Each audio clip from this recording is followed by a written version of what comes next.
इंसान के लिए जरूरी है, हर इंसान के लिए, पूरी पृथ्वी पे मौजूद हर इंसान। तो ये प्रोग्राम हर इंसान, चाहे वो गोद का बच्चा हो, चाहे 100 साल का बुजुर्ग हो, सबके लिए बहुत बहुत बहुत ज़्यादा ज़रूरी है।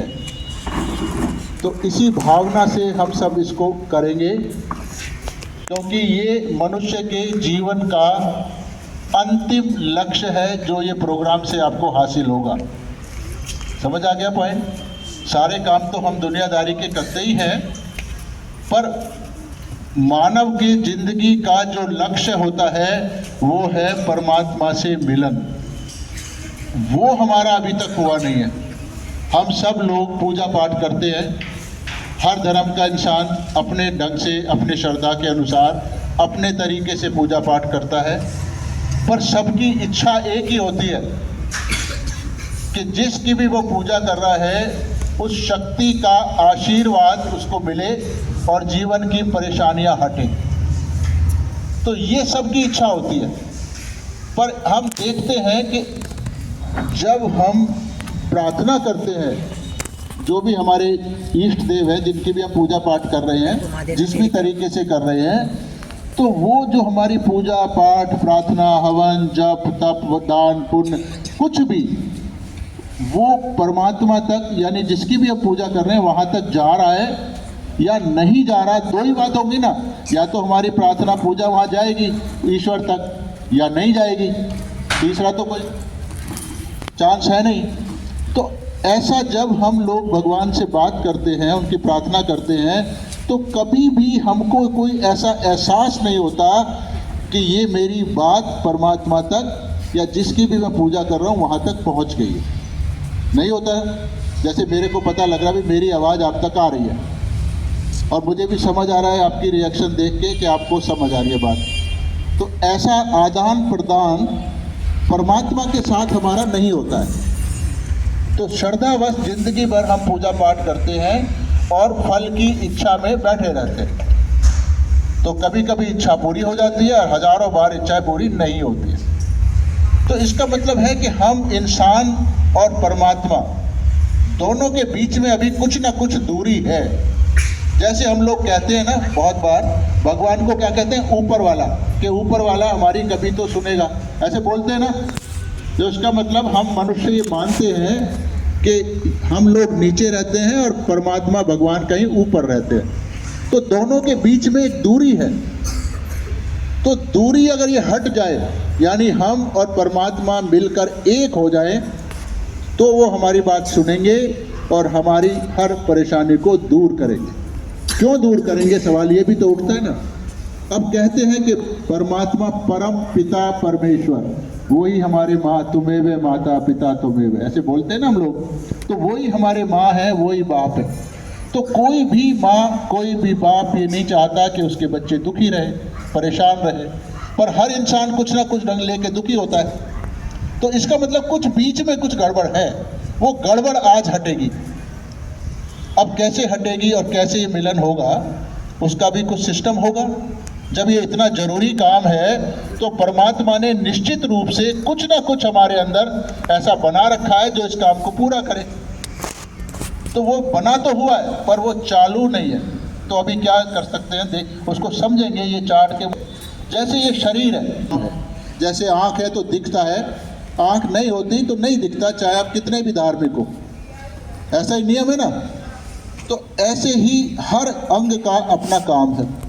अगर वो अंग हमारे पास नहीं है तो चाहे हम किसी भी धर्म के इंसान हो, कितने भी अच्छे हो, तो वो काम फिर हम नहीं कर सकते। तो ऐसे ही परमात्मा को पाने के लिए, उनसे जुड़ने के लिए ये सिस्टम परमात्मा ने हमारे अंदर बना रखा है। इसको थोड़ा सा समझते हैं, क्योंकि समझे बिना जो काम करते हैं वो अच्छे से होता नहीं है। तो समझना जरूरी होता है। तो जैसे शरीर है, हम इंसानों के मन में तरह तरह की इच्छाएं आती हैं। कैसी भी इच्छा हो, खाना खाना है, खेलना है, सोना है, अभी पढ़ाई करनी है, अभी फिल्म देखनी है, ऐसे कुछ ना कुछ आती है ना इच्छा। वो छोटे बच्चे को भी आती है और बड़े बुजुर्ग को भी आती है, सबको आती है। तो इसका मतलब एक नाड़ी उसके अंदर चालू है। ये नीली वाली नाड़ी आप देख रहे हैं, ये लेफ्ट से शुरू होकर ऊपर जा रही है और माथे से राइट में आ गई है, और राइट में ऊपर इसका एक बैलून जैसा बन गया है। तो मतलब जितना छोटा बच्चा होगा उतनी उसकी इच्छाएं कम होंगी। जैसे जैसे हमारी उम्र बढ़ती है हमारी इच्छाएं बढ़ती हैं, तो ये ऊपरी सिरा हमारा फूलता चला जाता है। इतनी बात समझ आ गई। और ये नीली नाड़ी का जो कनेक्शन है वो हमारे लेफ्ट बाजू से, लेफ्ट बाजू में कौन सी शक्ति है? इच्छा करने की शक्ति। कौन सी? इच्छा कर। हाँ, और एक नीली नाड़ी का नाम क्या है? ईडा नाड़ी। क्या नाम है? तो ये बहुत ज़रूरी बातें हैं, मैं बहुत छोटा छोटा समझा रहा हूँ आपको शॉर्ट में, ठीक है। तो इच्छा की शक्ति हमारे लेफ्ट साइड में है नीली नाड़ी में, और नीली नाड़ी का कनेक्शन हमारे लेफ्ट हैंड से। समझ आ गया? सबको समझ आया? अच्छा, जब इच्छा करते हैं तो हमको फिर काम करना पड़ता है, दिमाग से सोचना पड़ता है और शरीर से काम करना पड़ता है, तभी वो इच्छा पूरी होती है। तो वो काम करने की जो शक्ति है वो कहाँ से आती है? इधर दूसरी नाड़ी है राइट में, पीली नाड़ी, पिंगला नाड़ी। इसका नाम क्या है? पिंगला नाड़ी। और ये राइट से शुरू होकर ऊपर चढ़ती है और माथे से इधर चलेगी। और ये राइट साइड की जो नाड़ी है, काम करने की वाली नाड़ी, पिंगला नाड़ी, इसका कनेक्शन कहाँ से है?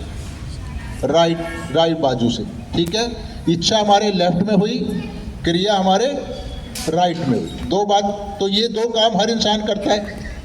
तीसरा भी काम है जो उसके शरीर में होता रहता है पर वो खुद नहीं करता है। जैसे हमारा सांस चल रहा है, तो सांस चल ही रहा है ना, सुनाई दे रहा है, दिखाई दे रहा है, दिल धड़क रहा है, पेशाब बन रहा है, खाना हजम हो रहा है, हजारों चीज़ें हैं जो अपने आप हो रही हैं। समझ आ गया? वो कहाँ से होती हैं?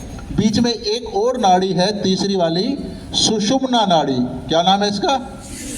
तो तीन नाड़ियाँ हो गई, ईडा नाड़ी, पिंगला नाड़ी और सुषुम्ना नाड़ी। तो ये सुषुम्ना नाड़ी हमारे काबू में नहीं है, ये अपने आप चलती है। जैसे हम इच्छा हुई खाना खाना है, तो अब हमारे हाथ में है ना, खाना खाएं या ना खाएं। चाहे हम जिंदगी भर भूखे मर जाएं तब भी रोक तो सकते हैं अपने आप को। तो पर अगर हमने खा लिया, अब वो हजम होगा या नहीं होगा फिर ये हमारे हाथ में नहीं होता, ये पिंगला, इसके सुषुम्ना नाड़ी के हाथ में होता है। तो चालू तीनों हैं। अब दो हमारी इच्छा से चलती हैं और तीसरी अपने आप चलती है। अब इन सब को चलाने के लिए एक मेन स्विच है, मेन पावर। जैसे सारा इलेक्ट्रिकल कनेक्शन बिल्डिंग का है, इसका कोई मेन स्विच होता है, वहाँ से ऑफ करो ये सब बंद। समझ आ गया पॉइंट?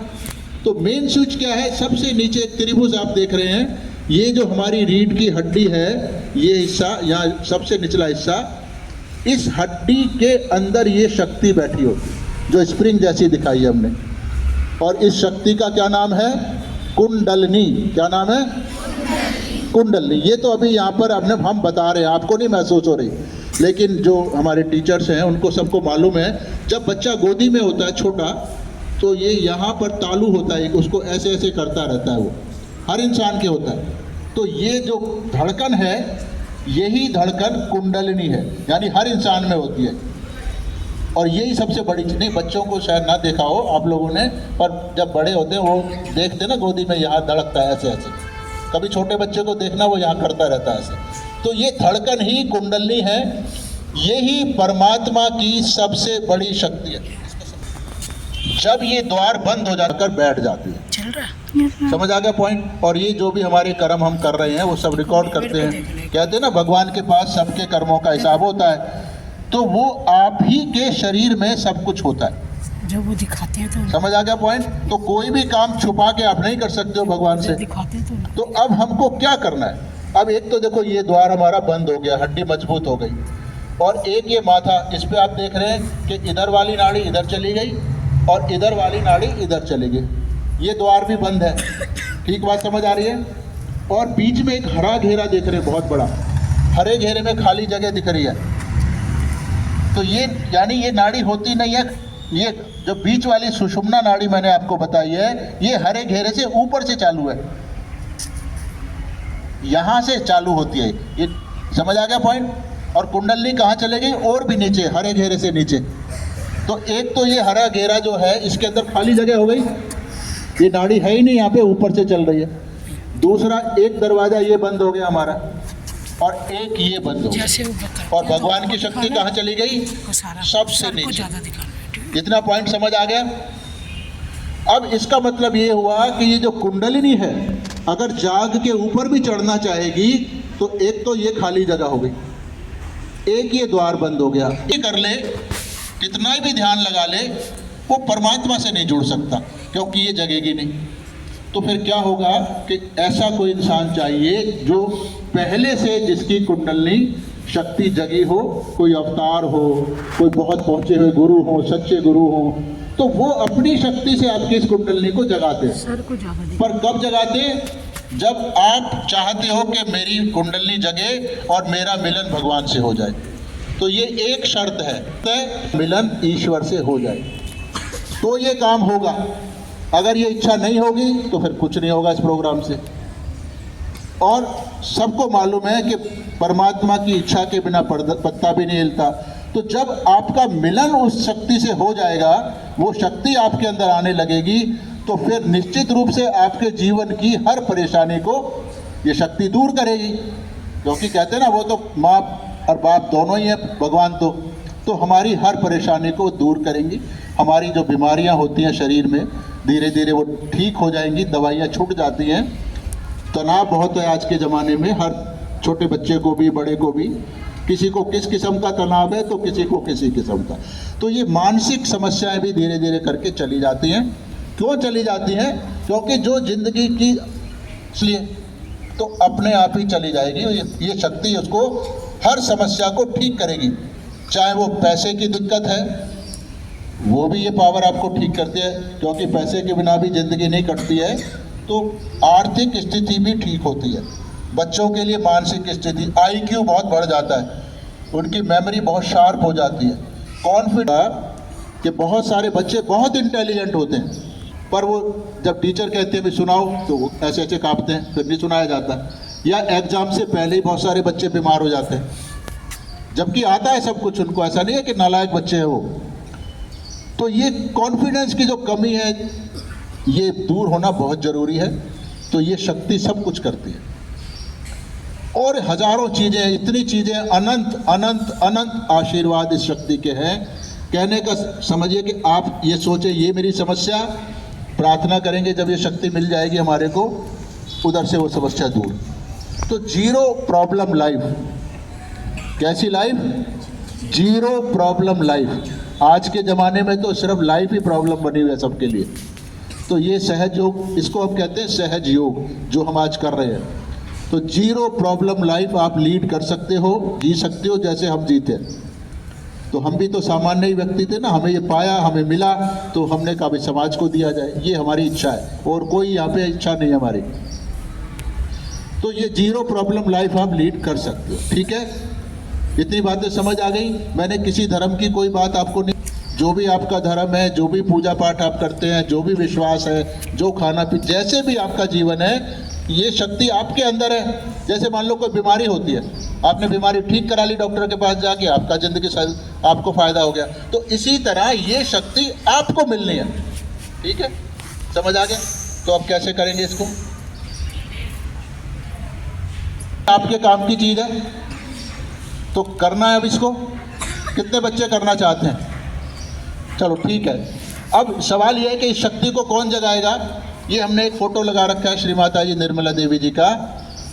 इन्होंने ये सहयोग चलाया 1970 में, और इन्होंने फोटो में ही कुछ अपनी शक्ति डाली है कि अगर हम इसके सामने कुछ प्रार्थनाएं करेंगे तो ये कुंडलिनी को जगाएंगे।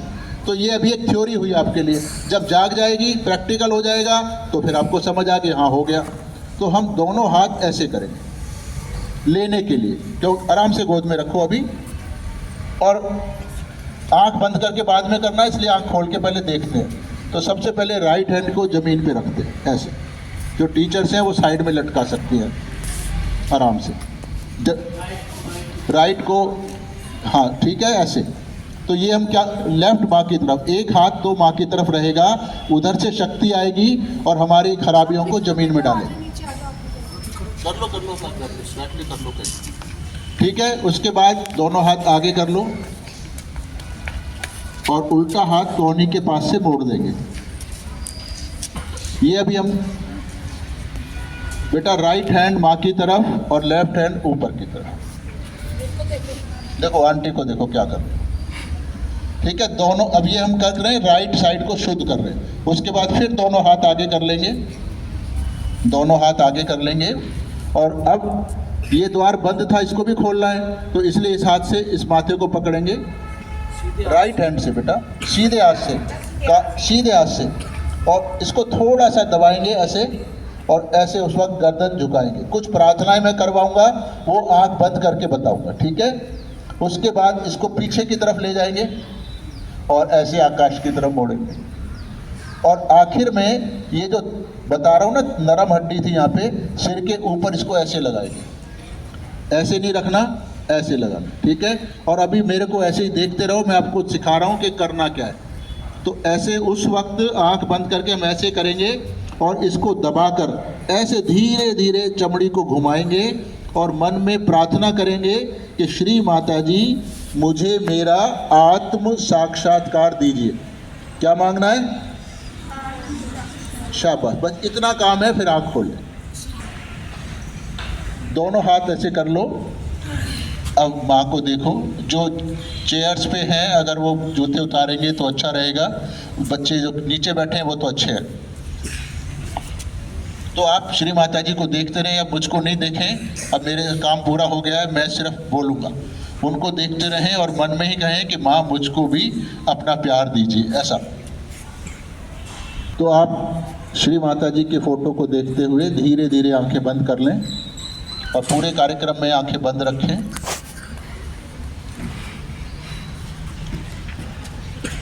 अपना सीधा हाथ जमीन पे रख लें, हथेली को। मन में 3-4 बार प्रार्थना करें, श्री माता जी। हम इनको श्री माता जी कहते हैं, आप चाहें तो माँ कहें या श्री माता जी कहें, जो दिल से सम्मान पूर्वक इनके लिए निकले वो बात कहें। श्री माता जी कृपया मेरे बाएं भाग को शुद्ध कर दीजिए। श्री माता जी कृपया मेरे बाएं भाग को शुद्ध कर दीजिए। श्री माता जी कृपया मेरे बाएं भाग को शुद्ध कर दीजिए। शांति पूर्वक बैठें।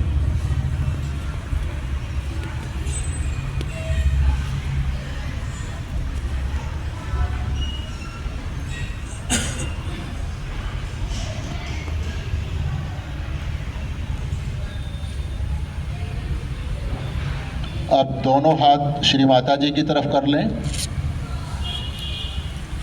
और उल्टा हाथ कोहनी के पास से मोड़ लें, जिससे उंगलियां आकाश की तरफ रहें और हथेली पीछे की तरफ। यहाँ भी 3 बार प्रार्थना करें, श्री माता जी कृपया मेरे दाहिने भाग को शुद्ध कर दीजिए।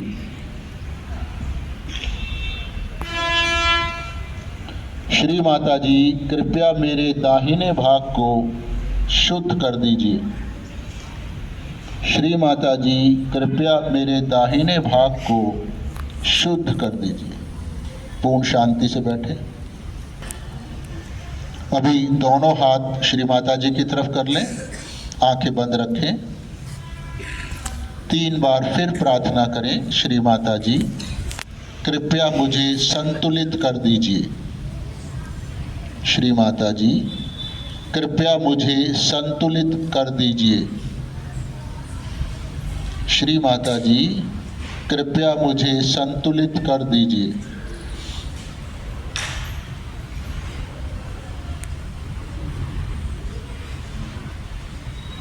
फिर प्रार्थना करें इसके बाद, श्री माता जी कृपया मेरी कुंडलिनी शक्ति को जगा दीजिए। श्री माता जी कृपया मेरी कुंडलिनी शक्ति को जगा दीजिए। श्री माता जी कृपया मेरी कुंडलिनी शक्ति को जगा दीजिए। प्रार्थना करके शांति से बैठें।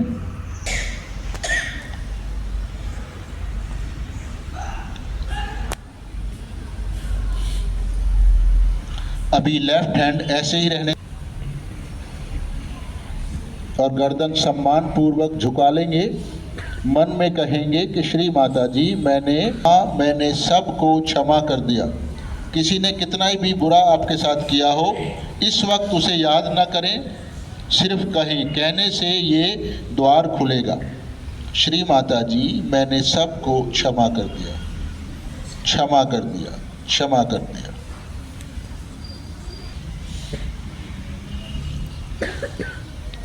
इसी हाथ को सिर के पीछे ले जाएं, आंखें बंद रखें और आकाश की तरफ गर्दन मोड़ लें और 3 बार माफ़ी मांग लें।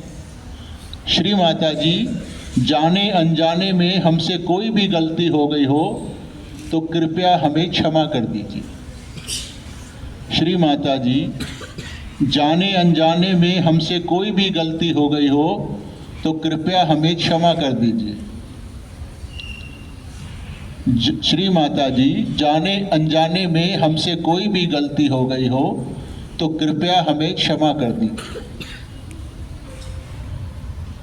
अब इसी हाथ को सिर के तालू पे ले जाएं, जैसे बताया था, उंगलियां तान के रखें, गर्दन झुका लें और यहाँ मैं फिर एक बार आपको याद दिला देता हूँ कि ये कुंडलनी शक्ति या आत्म साक्षात्कार मांगे बिना नहीं मिलता है। तो ये आपको अपनी इच्छा से माँ से मांगना होगा।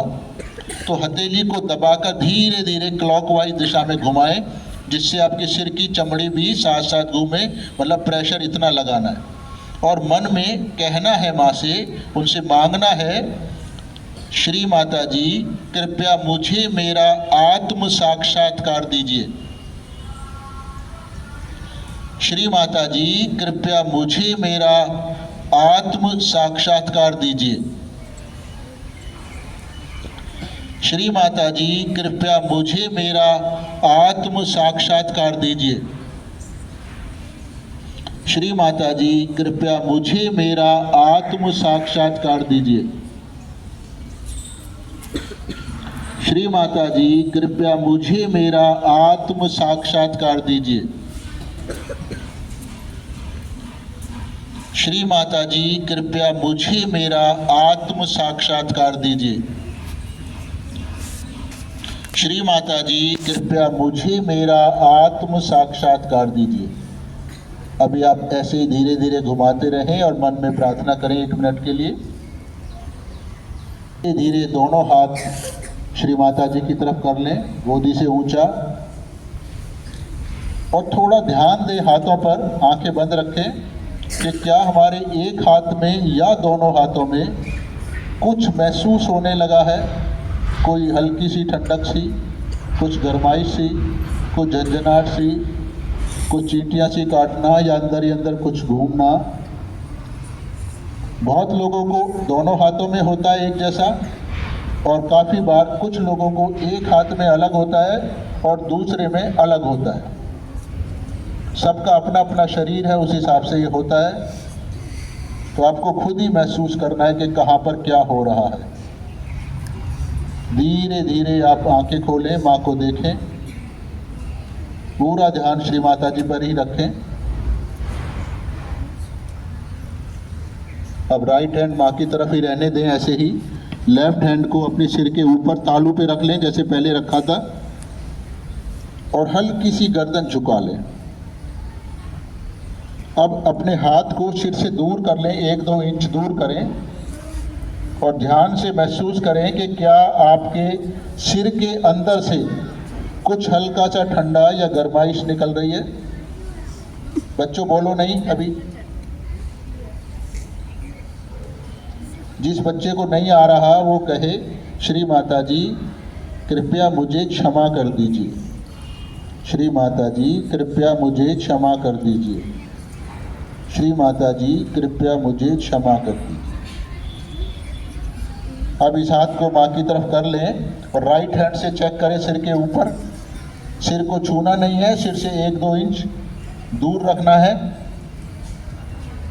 पूरा ध्यान लगाकर महसूस करें कि क्या यहाँ भी कुछ आपके सिर के अंदर से निकलता हुआ महसूस हो रहा है, जैसे कुछ हवा सी निकल रही है, कुछ को ठंडी हो सकती है, कुछों को हल्की सी गर्म हो सकती है, या कुछ एनर्जी जैसी लग सकती है, सबको अलग अलग लगता है। एक बार फिर सीधा हाथ माँ की तरफ, राइट हैंड माँ की तरफ, और लेफ्ट हैंड से दोबारा चेक करें। थोड़ा ध्यान दें कि क्या दोनों हाथों में आपको एक ही जैसा लगा या थोड़ा सा अलग अलग लगा। धीरे धीरे दोनों हाथ श्री माता जी की तरफ, उन्हीं को देखें। ध्यान दें कि क्या आपका मन भी थोड़ा शांत हो गया है। अब ये जानने के लिए कि ये कौन सी शक्ति है जो हमारे हाथों पे या सर में से निकल रही है, धीरे धीरे दोनों हाथ सर से ऊंचे कर लेंगे और आकाश को देखेंगे और एक सवाल पूछेंगे अपने मन में, श्री माता जी, क्या यही परमात्मा की वो शक्ति है जो सारी दुनिया को चलाती है? श्री माता जी, क्या यही परमात्मा की वो शक्ति है जो सारी दुनिया को चलाती है? श्री माता जी, क्या यही परमात्मा की वो शक्ति है जो सारी दुनिया को चलाती है? ऐसा पूछने से आपके हाथों में क्या बदलाव आता है, वो थोड़ा ध्यान दें। दोनों हाथ श्री माता जी की तरफ कर लें। अभी बहुत सारे बच्चों ने, लगभग सभी ने हाथ उठाए थे। बिल्कुल कॉन्फिडेंस और ईमानदारी से बताना है कि किसको कहाँ महसूस हुआ। कोई भी बच्चा बता सकता है, घबराना नहीं है। हुआ तो हुआ, नहीं हुआ तो नहीं हुआ। जो महसूस हुआ वो बताएगा ईमानदारी से, और घबराने की आवश्यकता बिल्कुल नहीं है। आपको कहाँ महसूस हुआ, धीरे धीरे, कोई बात नहीं, पैर सो गए उसके। इतने और कोई बच्चा सोचे, उसको देख के नहीं बताना, अपने हिसाब से बताना, ईमानदारी से। हाँ बेटा, कहाँ पर? दोनों हाथों में, पूरे हाथों में या कहीं किसी खास जगह? फिंगर पे। बैठो आप। और कोई बच्चा क्या बता सकता है? नहीं हुआ तो सभी को है, घबरा रहे। हाँ, इधर से बच्चों की आवाजें आ रही है। हाँ बोलो, कोई भी बता, नहीं हुआ, घबराना नहीं है। हमको सब मालूम है किसको हुआ किसको नहीं हुआ। कौन बता रहा है? ये लड़की बता रही है, ये बच्चा बता रहा है। अच्छा हाँ बोलो बेटा, शाबाश। हाथ में कहाँ लगा? हाथ में नहीं, सिर में से निकला तो हाथ तो इतना बड़ा है, तो हाथ में कहाँ पर महसूस हुआ आपको? अच्छा, वेरी गुड। और कोई बताएगा? हाँ बोलो। ये छोटा बच्चा कुछ कहना चाहता है। उंगली से बताओ, उंगली पे लगा के बताओ कहाँ महसूस हुआ। यहाँ। और कोई बच्चा है? और कोई बच्चा? आप बता रहे थे। ये सब बता रहे हैं, इनको कॉन्फिडेंस नहीं आ रहा कि हम गलत तो नहीं बोलेंगे। जो हुआ वो बोलना है। हुआ वो बताओ। हाँ, वहाँ ले जाओ बच्चों को। हाँ बोलो, आप बताओ, बच्चों बताओ, वो बताएंगे।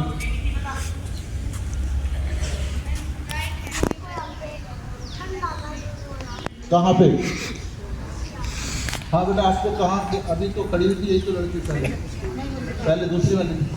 आपको कहाँ हुआ? कहाँ पर? हाथ में कहाँ पर? यहाँ पर। तो हमने नहीं बताया था कि आपको यहाँ लगेगा। नहीं सर, हमको बताइए। नहीं, हमने भी नहीं बताया था ना यहाँ लगेगा। आपने नहीं बताया। तो ये इसका मतलब एक्चुअल, वो भी छोटे बच्चे भी वही बता रहे हैं कि यहाँ लग रहा है। तो इसका मतलब ये एक्चुअल फीलिंग है, ये सबकी है, सबको हुआ है। पर ये थोड़ा सा घबराए हुए हैं कि भाई हम ऐसा बता दें तो शायद क्या होगा। तो टीचर्स को भी, उनको तो मालूम ही हुआ नहीं हुआ। तो ये क्यों हुआ, यहाँ ही क्यों हुआ? हमने आपको एक बात बताई थी कि कुंडलिनी शक्ति नीचे से जागेगी, ऊपर चढ़ेगी और पूरा पार करके सिर से बाहर यहाँ से निकलेगी, इतना बताया था। ठीक है, तो यानी ये आपकी शक्ति है जो अंदर बैठी है, और बाहर तो भगवान की शक्ति कण कण में मौजूद है। तो ये आपकी शक्ति जब यहाँ से आई है तो बाहर की शक्ति से ये कनेक्ट हो गई, जुड़ गई है। जब ये जुड़ जाएगी तो फिर आपके हाथों में पता लगेगा। समझ आ गया? तो इसी को योग कहते हैं। ये है असली योग, जुड़ना, परमात्मा से जुड़ना। अब यहाँ ये जो दिख रहे हैं आपको, बीच वाली नाड़ी, मैंने आपको सब उठा लो ऊपर भी, ये चार्ट दिख रहा है ना, जो बीच वाली नाड़ी सुषुम्ना नाड़ी बताई थी मैंने आपको, उसमें 7 फूल जैसी चीज़ें बना रखी है हमने। इनको चक्र बोलते हैं, चक्र। यहीं पर हमारे देवी देवता हमारे शरीर में होते हैं, सबके अंदर। तो ये जो 7वां चक्र है ऊपर टॉप पे, तो ये हथेली के बीचों बीच है। आप देखिए 5 ये चक्र हैं, ठीक है, और 7वां ये बीचों बीच है। छठा सबसे छोटा यहाँ पर होता है, पहले वाला गणेश जी वाला। तो ये हथेली के बीचों बीच आपको लगा, तो इसका मतलब है आपकी कुंडली इसको पार कर गई है, और यही होना जरूरी है। इसी को करने के लिए ऋषि मुनि जंगलों में हजारों जन्म तपस्या करते थे, तब भी ये नहीं होता था। ये सब श्री माता जी ने अब इतना आसान बना दिया है कि कोई भी इंसान, अब आपको क्या करना होगा इसके बाद, कभी भी दिन में हो जाए, क्योंकि यहाँ बच्चों को फ़ोटो नहीं देते हैं, टीचर्स को दे देंगे। तो कहीं भी बैठ के माँ को याद करें और उनसे कहें, आंख बंद करके कहें, माँ की फ़ोटो को मन में ले आएं, उनसे कहें कि माँ कृपया मेरे अंदर जो कुछ खराब है उसको हटा दो, मुझको शुद्ध कर दो, मेरे अंदर परमात्मा की शक्ति जगा दो, मेरा मिलन ईश्वर से करा दो। जो तुम्हारे मन में अपने दिल से भाव आता है वो माँ को याद करके आप कहो, तो फिर ये माँ आपकी बात को सुनेंगी, चाहे फ़ोटो है या नहीं है। अच्छा होता है कि फ़ोटो के सामने करें, पर हम सबको फ़ोटो नहीं देते हैं। हाँ, सबको फ़ोटो नहीं देते हैं, तो इसलिए जब तक फ़ोटो नहीं है आप उसके साथ करें। अगर फिर भी आपको लगता है, वेबसाइट है हमारी www, ऊपर सहयोगा भी लिखेंगे तो आ जाएगी, उसमें कोई भी फ़ोटो माँ का निकाल लें, ऐसे बैठ जाएं, और 5 मिनट बहुत हैं सुबह शाम। तो ये शक्ति बढ़ेगी, जितना बढ़ेगी उतनी आपकी परेशानियाँ होगी, उतना टाइम और उतनी परेशानियाँ आपकी समस्याएँ होती हैं, घर में मन मुटाव होते हैं। अगर आप ये करते रहेंगे तो ये बिल्कुल लड़ाई झगड़े, मन मुटाव, ऑफिस की प्रॉब्लम, स्कूल की प्रॉब्लम, अपने समाज की प्रॉब्लम, हर चीज़ ये शक्ति सॉल्व करती है। आपका सिर्फ इतना ही काम है, सुबह शाम 5-10 मिनट करें, इस शक्ति को बढ़ाएं। ये सिर में से आती रहेगी, हाथों में से आती रहेगी, तो आपकी हर समस्या कितनी भी बड़ी हो, ये शक्ति उसको ठीक करेगी, आपके जीवन में खुशहाली लाएगी। जैसा कि अभी आपको सर ने बताया, सारे लाभ सभी कुछ बता दिया, लेडीज़ के लिए भी बता दिया, लेकिन फिर भी मैं ये कहूँगी अगर हमारा स्टाफ करेगा तो बच्चों को बहुत फ़ायदा होगा। और इसी असेंबली में 5 मिनट ऐसे ही ध्यान करा दें, कुछ भी ना करते हुए। अगर आपको कुछ भी याद ना रहे तो बस श्री माता जी से प्रेयर करके ये कहें, माँ मेरा जो लक्ष्य है, मेरा जो उद्देश्य से मुझे आपने पैदा किया है, उस तक मुझे पहुँचाने में मेरी सहायता करें। और रात को भी बच्चे और सभी सोने से पहले 5 मिनट ऐसे दोनों हाथ करके ध्यान करके श्री माता जी की फ़ोटो अपने दिल में बसा लो, और इनको याद करके जब ध्यान करके सोओगे तो आपको नींद अच्छी आएगी। और जैसे आपको बताया कि भाई बच्चों को एग्ज़ाम में या उनको मैडम से आंसर देते वक्त शर्म आती है या डर लगता है, वो सब निकल जाएगा। तो ये बच्चों आपके लिए और लेडीज़ के लिए भी बहुत ही फ़ायदेमंद है, क्योंकि उनको घर परिवार चलाना है, अड़ोस पड़ोस देखना है, जो भी घर में कोई पारिवारिक समस्या वो भी दूर हो जाती है। तो इसलिए मैं आपसे यही चाहूँगी कि आप सब इसको करो।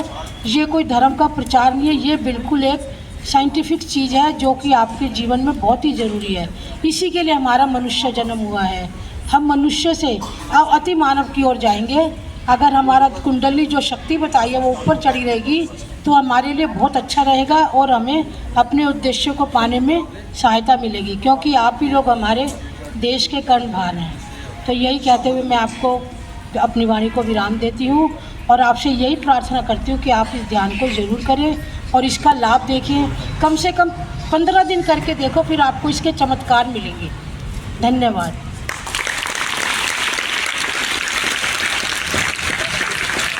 मैं आप सबका हृदय से धन्यवाद करती हूँ, और सभी स्टाफ का धन्यवाद करती हूँ जिन्होंने अपना कीमती समय देकर हमें इसके लिए समय दिया और हमें बताने में हमें हमारी सहायता की। सभी टीचर्स का, जिन्होंने प्रिंसिपल मैडम का जो इतनी सुंदर व्यवस्था इस काम के लिए की कि बच्चों का मिलन ईश्वर से हो जाए, ये सबसे बड़ा पुण्य का काम आज आपने किया है। इस काम में हमारा साथ देने के लिए, हमारी मदद करने के लिए हम सभी का बहुत हृदय से सबका धन्यवाद करते हैं और प्रार्थना करते हैं श्री माता जी से कि सभी बच्चों को अपनी शरण में लें, उनके जीवन की हर कठिनाई को दूर करें। तो वो तो करेंगी, पर पहला कदम आपको उठाना है, यानी हाथ फैला के आप ही को बैठना है, उन्हीं से मांगना है। जो मांगोगे वो देंगी, वो आपकी हर बात को जानती हैं, हर बात को, कुछ भी सब जानती हैं और सारी प्रॉब्लम वो सॉल्व करेंगी। तो आपका क्या काम है, 5 मिनट बैठ के ये हाथों में और सिर के ऊपर से ये शक्ति को बनाए रखना, और कोई शर्त नहीं है इसके अंदर, ठीक है? समझ आ गया? बहुत बहुत धन्यवाद जी आपका।